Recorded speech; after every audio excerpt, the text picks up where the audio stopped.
জেলা পরিষদ কাপের জয়ী মিলনগড় এফসি একাদশ। প্রতি বছরের ন্যায় এবছরও মালদা জেলার 17 নম্বর জেলা পরিষদের সদস্য রশিদন নেশার উদ্যোগে মশালদা, দৌলতপুর ও ভালুকা অঞ্চল তৃণমূল কংগ্রেসের পরিচালনায় মালদা জেলার হরিশ্চন্দ্রপুর 2 নম্বর ব্লকের মাটিয়ারি ফুটবল ময়দানে ফাইনাল খেলা অনুষ্ঠিত হলো জেলা পরিষদ কাপ 2024। আর দলীয় ফুটবল নকআউট টুর্নামেন্টটি এক সপ্তাহ চলার পর আজকে ফাইনাল খেলা হয়। তবে এই টুর্নামেন্টের আহ্বায়ক মালদা জেলা তৃণমূল কংগ্রেসের সাধারণ সম্পাদক জহিরউদ্দিন বাবর।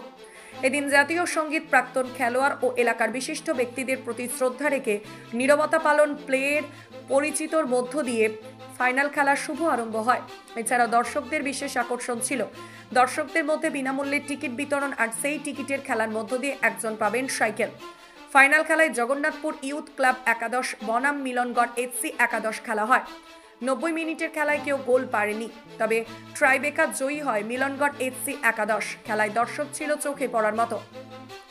এদিন ফাইনাল অনুষ্ঠানে উপস্থিত ছিলেন পশ্চিমবঙ্গ সরকারের মন্ত্রী তজমুল হোসেন, মালতীপুর বিধানসভার বিধায়ক তথা মালদা জেলা তৃণমূল কংগ্রেসের সভাপতি আব্দুর রহিম বক্সি, জেলা পরিষদের কর্মাধ্যক্ষ রবিউল ইসলাম, ফজলুল হক, রেজাউল করিম বক্সি, রেহানা পারভিন, মর্জিনা খাতুন, জেলার সাধারণ সম্পাদক বুলবুল খান, জম্মু রহমান, সভাপতি তবারক হোসেন, যুবনেতা মোহাম্মদ মনিরুল আলম, হরিশ্চন্দ্রপুর থানার আইসি মনোজিৎ সরকার সহ বিশিষ্টজনেরা। তবে এই খেলার আয়োজনের মূল ভূমিকায় ছিল মীর মোশাররফ, বরকত খান, ফারুক আব্দুল্লাহ, কামরুল ইসলাম, পারভেজ আক্তারকে, আবুল হায়াত কালু সহ একাধিক সদস্যরা। এদিন জয়ী দলকে 51,000 টাকা, জয়ী ট্রফি ও রানার্স দলকে 41,000 টাকা রানার্স ট্রফি তুলে দেওয়া হয়। ম্যান অফ দ্য ম্যাচ প্রভু Murmu, man of the series Shyamlal Murmu.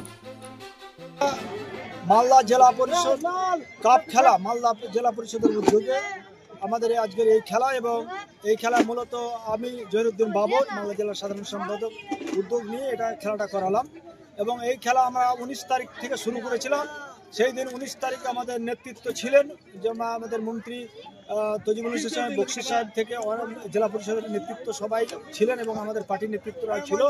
সেই দিন আমরা গরিবের মধ্যে প্রায় 1000 কম্বল বিতরণ থেকে শুরু করেছিলাম 19 তারিখ, এবং একটা সাইকেল বিতরণ করেছে ফ্রিতে, কুপন কেটে একটা উৎসাহ দেওয়ার জন্য মানুষকে একটা সাইকেল বিতরণ করেছিলাম। এই খেলা আমাদের 19 থেকে আজকে 25 তারিখ আমাদের প্রতিদিনই দর্শকের এখানে সমাগম, প্রচুর সমাগম। এখানে এই মিলনগড়ের মানুষ, খেলাপ্রিয় মানুষ সবাই সহযোগিতা করেছে এই খেলায়।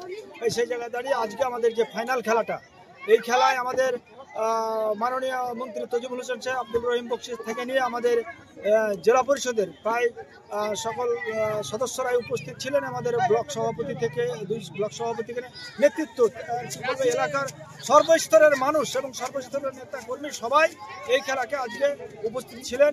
এবং এই খেলাটা আমাদের দারুণ খেলা হলো। আজকেও আমাদের একটা পাবলিকের উৎসাহিত করার জন্য আমরা একটা সাইকেল ফ্রিতে কুপন কেটে একটা সাইকেল দিলাম, এবং আমরা এই খেলার যিনি চ্যাম্পিয়ন হলেন তাকে 51,000 টাকা দিলাম ফার্স্ট প্রাইজ, এবং সেকেন্ড প্রাইজ আমরা 41,000 টাকা দিলাম। এবং সর্বস্তরের মানুষ আজকের এই খেলা দেখে খুবই আনন্দিত, এবং দুই পক্ষ কেউ গোল করতে না পারে ট্রাইবেকারের মাধ্যমে সেই গোলটা করে আমাদের মিলনগড় এফসি ক্লাব জয়লাভ করলো। এই বলে আমি আমার নাম জহিরউদ্দিন বাবর, মালদা জেলা তৃণমূল কংগ্রেসের সাধারণ সম্পাদক।